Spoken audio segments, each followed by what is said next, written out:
ওম শ্রী বিষ্ণুয়া নম। ধর্মীয় ধারণা অনুযায়ী মার্গশীর্ষ মাসের শুক্লপক্ষে যে একাদশী হয় তা মোক্ষদা একাদশী নামে পরিচিত। এই একাদশীর ব্রত পালন করলে পূর্বপুরুষরা মোক্ষ লাভ করেন। হিন্দু ধর্মে এই একাদশীর গুরুত্ব অপরিসীম। এই একাদশীর দিনটি বিষ্ণুকে সমর্পিত এবং একাদশীর ব্রত পালন করলে জীবনে আনন্দের আগমন ঘটে এবং মৃত্যুর পর ব্যক্তি মোক্ষ লাভ করে। এবং এই একাদশীর এতটাই মাহাত্ম্য যে বছরের সমস্ত একাদশীর ব্রতের ফল এই একটিমাত্র একাদশীর ব্রত পালনে লাভ করা যায়। তাই আপনারা অবশ্যই নিষ্ঠা ভক্তি সহকারে এই একাদশীর ব্রত রাখুন এবং অবশ্যই ব্রত কথা শুনুন এবং একাদশীর ব্রত রেখে ভগবান বিষ্ণুর পূজা করুন, উপবাসের নিষ্ঠা সহকারে পালন করুন এবং পূজার শেষে অবশ্যই ব্রত কথা শ্রবণ করবেন, কেননা যে কোনো ব্রতই তার ব্রত কথা ছাড়া অসম্পূর্ণ রয়ে যায়। এবং আজ আমরা এই ভিডিওর মাধ্যমে এবছরের শেষতম একাদশী অর্থাৎ মোক্ষদা একাদশীর ব্রত মাহাত্ম্য বা ব্রত কথা শ্রবণ করব। আশা করছি আজকের এই তথ্য আপনাদের ভালো লাগবে এবং আপনাদের সকলকে জানাচ্ছি আমাদের এই চ্যানেলে আরও একবার সুস্বাগতম। চলুন বন্ধুরা, এবার মোক্ষদা একাদশীর ব্রতকথা শ্রবণ করা যাক। একবার যুধিষ্ঠির বললেন, হে বিষ্ণু, আপনাকে আমি বন্দনা করি। আপনি ত্রিলোকের সুখদায়ক, বিশ্বেশ্বর, বিশ্বপালক ও পুরুষোত্তম। আমার একটি সংশয় আছে। অগ্রহায়ণ মাসের শুক্লপক্ষের যে একাদশী তার নাম কি, বিধিই বা কী ও কোন দেবতা এই একাদশীতে পূজিত হন তা আমায় বলুন। শ্রীকৃষ্ণ বললেন, হে মহারাজ, আপনি উত্তম প্রশ্ন জিজ্ঞাসা করেছেন, যার মাধ্যমে আপনার যশ চতুর্দিকে বিস্তৃত হবে। এখন এই একাদশীর কথা বলি, আপনি তা মন দিয়ে তা শ্রবণ করুন, কেননা এই একাদশীর ব্রত কথা শুনলেই বাজপেয় যজ্ঞসম ফল লাভ হয়। অগ্রহায়ণ মাসের শুক্লপক্ষের এই একাদশী মোক্ষদা নামে পরিচিত। সর্বপাপ নাশিনী ও ব্রত সর্বশ্রেষ্ঠ এই একাদশী দেবতা শ্রী দামোদর তুলসী মঞ্জুরি, ধূপ, দীপ ইত্যাদি উপাচারে শাস্ত্রবিধি অনুসারে পূজা করতে হয়। পূর্ববর্ণিত বিধি অনুসারে দশমী এবং একাদশী পালন করতে হবে।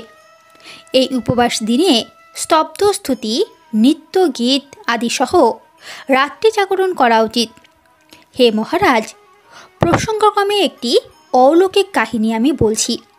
মনোযোগ দিয়ে এই ইতিহাস শ্রবণ মাত্রই সর্বপাপ ক্ষয় হয়।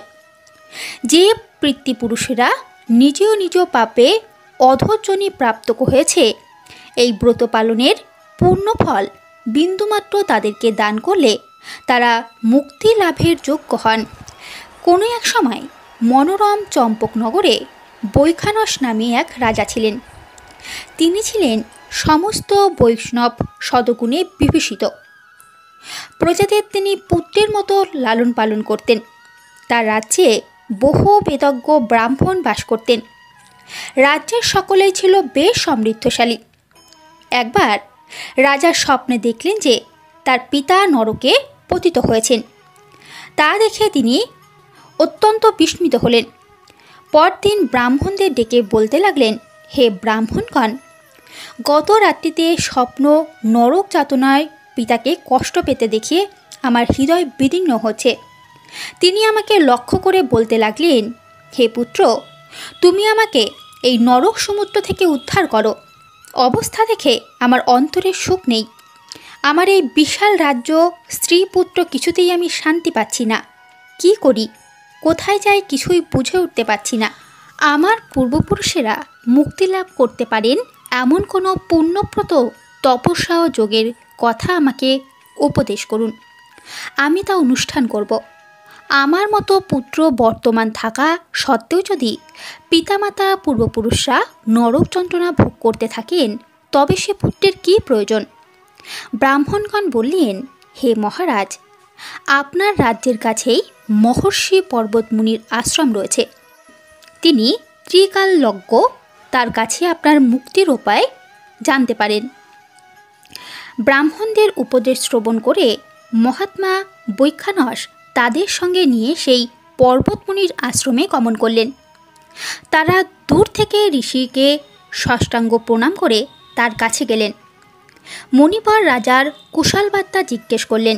রাজা বললেন, হে প্রভু, আপনার কৃপায় আমার সব কুশল।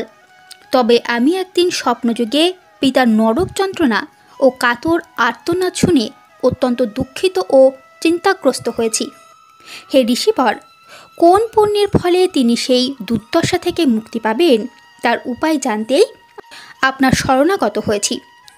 রাজার কথা শুনে পর্বতমুনি কিছুক্ষণ ধ্যানস্থ হয়ে বললেন, হে মহারাজ, পূর্বজন্মে তোমার পিতা অত্যন্ত কামাচারী হওয়ায় তার এরকম অধোগতি লাভ হয়েছে।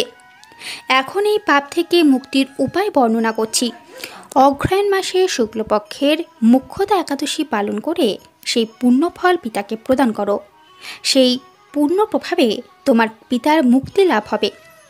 মুনির কথা শোনার পর রাজা নিজ গৃহে ফিরে এলেন।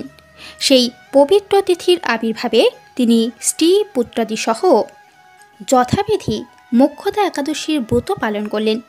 ব্রতের পুণ্যফলে পিতার উদ্দেশ্যে প্রদান করলেন। ওই পুণ্যফল দানের সঙ্গে সঙ্গে আকাশ থেকে পুষ্পবৃষ্টি হতে লাগল। হে পুত্র, তোমার মঙ্গল হোক, এই বলতে বলতে বৈখানস রাজার পিতা নরক থেকে মুক্ত হয়ে স্বর্গে গমন করলেন। হে মহারাজ যুধিষ্ঠির, যে ব্যক্তি এই মঙ্গলদায়িনী মোক্ষদা একাদশীর ব্রত পালন করে তার সমস্ত পাপ বিনষ্ট হয় এবং মৃত্যুর পর মুক্তি লাভ করে। এই ব্রতের পূর্ণ সংখ্যা আমিও জানি না। চিন্তামণির মতো এই ব্রতটি আমার অত্যন্তই প্রিয়। এই ব্রত কথা যিনি পাঠ করেন এবং যিনি শ্রবণ করেন উভয়েই বাজপেয় যজ্ঞের ফল প্রাপ্ত হয়।